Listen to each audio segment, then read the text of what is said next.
السلام علیکم، کیسے ہیں آپ سب؟ امید کرتی ہوں آپ سب خیریت سے ہوں گے۔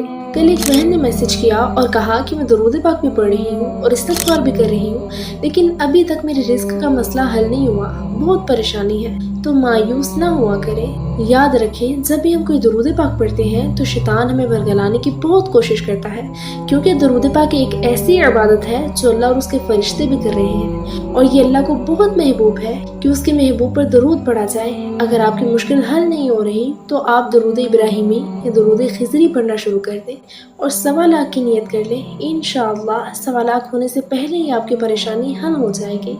ہم یہ جو مایوس ہو جاتے ہیں نا، دراصل ہمیں شیطان روک رہا ہوتا ہے، کیونکہ وہ نہیں چاہتا کہ انسان اللہ اور اس کے رسول کے قریب ہو جائے۔ وہ بندہ جو درود پاک پڑھتا ہے وہ نبی پاک صلی اللہ علیہ وآلہ وسلم کی نگاہ خاص میں آ جاتا ہے، اور اللہ تعالیٰ کو اس پر بے حد فضل و کرم ہوتا ہے۔ اللہ تعالیٰ غیب سے اس کی مدد کرتا ہے۔ ہم سوچ بھی نہیں سکتے کہ ہمارے لیے کتنی آسانیاں ہو رہی ہوتی ہیں۔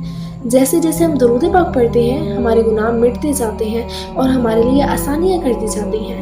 تو مایوس ہونا تو بنتا ہی نہیں۔ اگر آپ غور کریں، جس پر اللہ کا کرم ہو، جس پر نبی پاک صلی اللہ علیہ وآلہ وسلم کی نظر ہو، تو مایوس ہونا تو بنتا ہی نہیں۔ اگر آپ غور کریں تو آپ کو یہ نظر آئے گا کہ ایسے بہت سے مسائل تھے جو آپ کی زندگی میں تھے، تو جب سے آپ نے درود پاک پڑھنا شروع کیا تو وہ مسائل حل ہونے شروع ہو گئے۔